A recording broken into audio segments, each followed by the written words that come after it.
시청자 여러분 안녕하십니까? TBS 뉴스 황혜진입니다. 주요 뉴스입니다.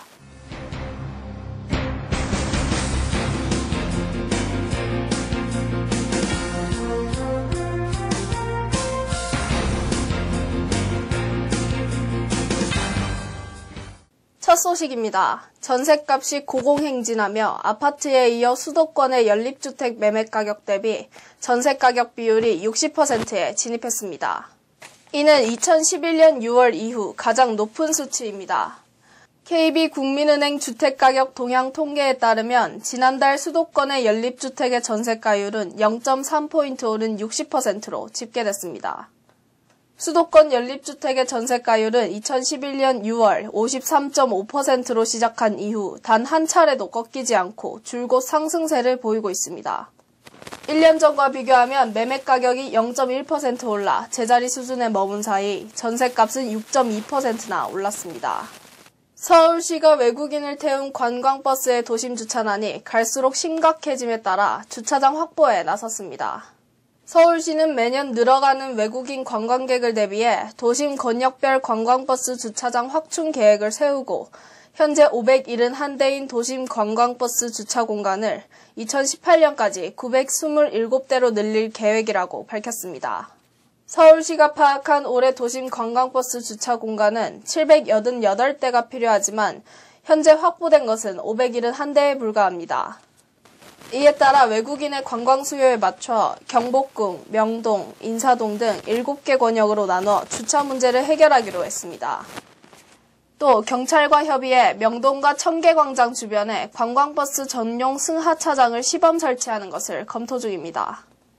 경북도가 매년 산하 26개 출자 출연기관에 대한 경영평가를 하는 가운데 윤리경영 부문에 대한 점수 배점이 지나치게 낮은 반면 경영활동이나 경영성과에는 높은 점수가 매겨졌습니다. 실제로 이번 평가에서 A등급을 받은 2개 기관이 윤리점수가 1.7점, 2점에 그쳤으나 윤리점수에 대한 배점이 적어서 A등급으로 평가되는 문제점이 노출된 것으로 밝혀졌습니다. 평가원 회의에서는 향후 윤리점수 강화 등 채점표에 대해 전반적인 보강 작업이 이뤄져야 할 것이라는 목소리가 높았습니다. 평가에 참석한 한 인사는 이번 평가는 몇 년 전부터 해오던 평가 방식으로 크게 달라진 것이 없었다며 내년부터는 윤리점수 강화 등 최적의 평가 방식으로 보완하고 더욱 정량화된 방식의 도입이 요구된다고 말했습니다. 고군산 마리나 항만을 해양수산부가 국가 거점형 마리나 항만으로 지정했으나 해양산업 인프라는 턱없이 부족하고 개발 경쟁에서 뒤처질 우려를 낳고 있습니다. 해양 레저 산업은 마리나 항만 개발의 필수 요소로 타 지역과 차별성 확보를 위한 전략안 마련이 선결과제로 떠오르고 있습니다. 또 거점형 마리나 항만은 일부 기반 시설들의 국비를 제외한 나머지는 전적으로 지자체와 민간 사업자를 통해 조성해야 하므로 민간 사업자의 수익성 보장에 필요한 해양 산업 구축 없이는 사실상 경쟁력 면에서 떨어진다는 지적입니다. 이에 따라 거점형 마리나 항만 지정을 기점으로 세부적으로 단계별 추진 방안이 마련되어야 한다는 게 전문가들의 의견입니다.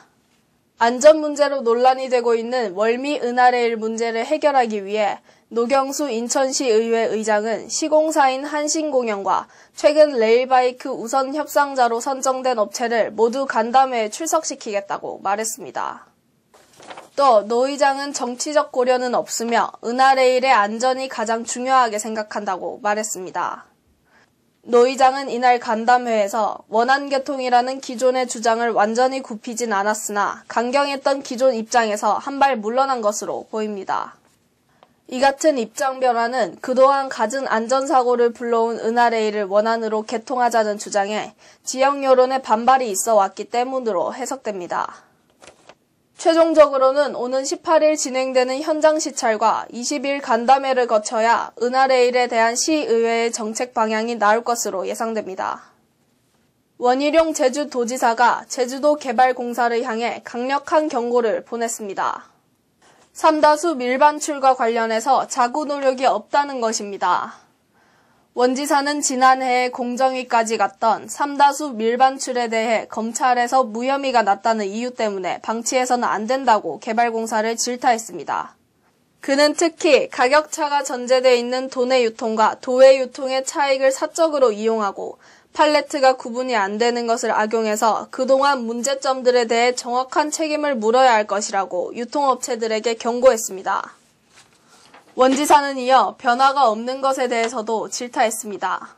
그는 현대캐피탈을 방문한 자리에서 이미 3다수의 새로운 병 디자인을 만든 지 몇 달이 넘어가는데도 50억 개가 안 된다는 이유로 계속 방치하고 있다며 이 부분에서 시간을 끌고 있는 것에 대해 심각하다고 쏘아붙였습니다.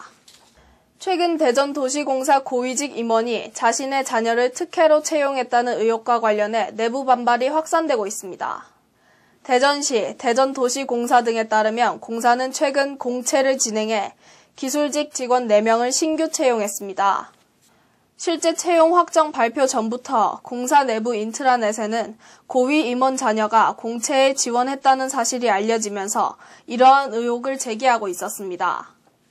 이에 공사 노동조합은 조직 내 분위기를 해당 임원에게 전달해 입장 요구를 요구했지만 공사 측은 채용된 신규 직원에 대한 임용을 강행했습니다. 이에 따라 도시공사 노조는 향후 해당 임원이 스스로 자리에서 물러날 것을 종용한다는 계획입니다. 이를 두고 일각에서는 도시공사의 관리 주체인 시가 직접 나서 문제를 해결해야 한다는 주장이 나오고 있지만 시는 이렇다 할 감사 계획을 잡지 못하고 있습니다. 지난 겨울 도루묵과 고랭지 감자 판매로 국민적 관심을 끌었던 강원도 콜센터가 이번에는 홀로 지내시는 어르신에게 효자 역할을 하고 있어 화제입니다. 강원도에 따르면 도콜센터는 지난 2012년부터 도내 거주하는 65세 이상 독거노인을 대상으로 효도 전화를 시행하면서 말벗은 물론 각종 정보를 전달해 생활 불편 해소에 도움을 주고 있습니다. 특히 기상 악화로 안전이 우려될 때에는 대처 요령과 주의사항 등을 수시로 안내해 어르신들로부터 좋은 평가를 받고 있습니다. 지난 2012년 484명이던 효도전화 이용자는 지난해 2,500명으로 급증했으며 올해는 3,000명이 이용했습니다. 도콜센터는 또 지난해 12월부터 시행하고 있는 교통약자 이동지원 콜서비스도 본격적으로 시행합니다. 이는 사회적 약자에게 이동할 차량을 지원해주는 서비스로 현재 25대의 차량을 운영하고 있으며 증차할 계획입니다. 시청해주신 여러분 감사합니다.